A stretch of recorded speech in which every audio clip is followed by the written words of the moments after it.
All right, so we've determined that the oil problem was a leaky pushrod tube that had a little bit of a hole in it.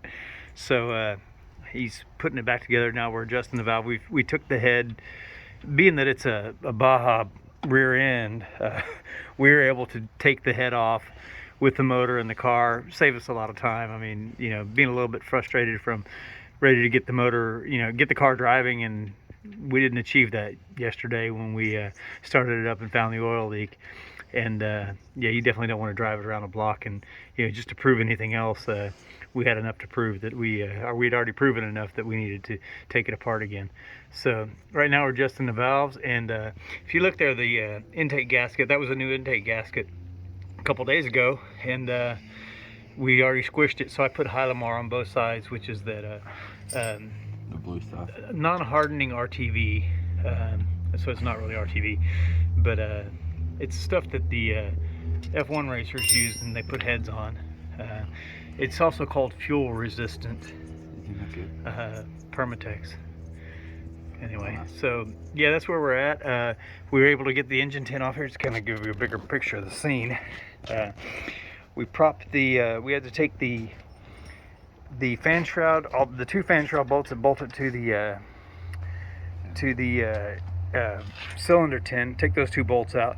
Take the generator strap or the alternator strap off, and then we lifted up the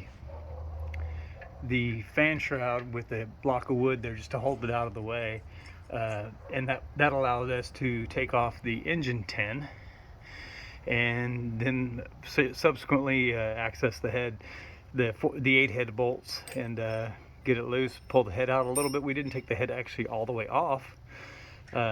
We just pulled it out a little bit so that we could remove the push rods and push rod tubes, and did the blow test to determine that that oil doesn't taste good, and that a push rod tube leaks.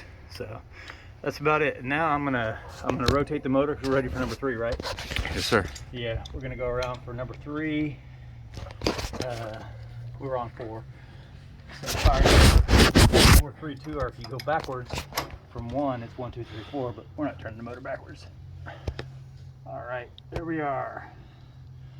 There's number 3 for you. So The camera's a bit dirty. No lens.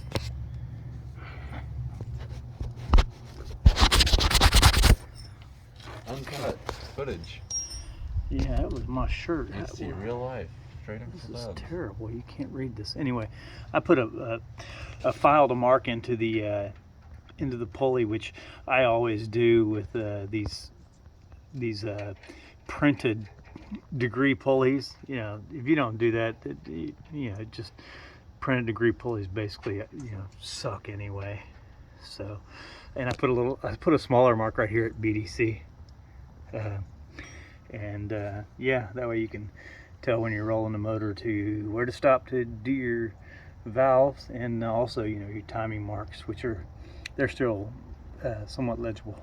So, because yeah, it's advanced, so it's before TDC. With the motor turning this way, you want to fire somewhere over here so you can send your spark out, so it's there by the time meaning at the plug, by the time the engine is ready to fire. Near top dead center at the compression stroke. So that's where we're at.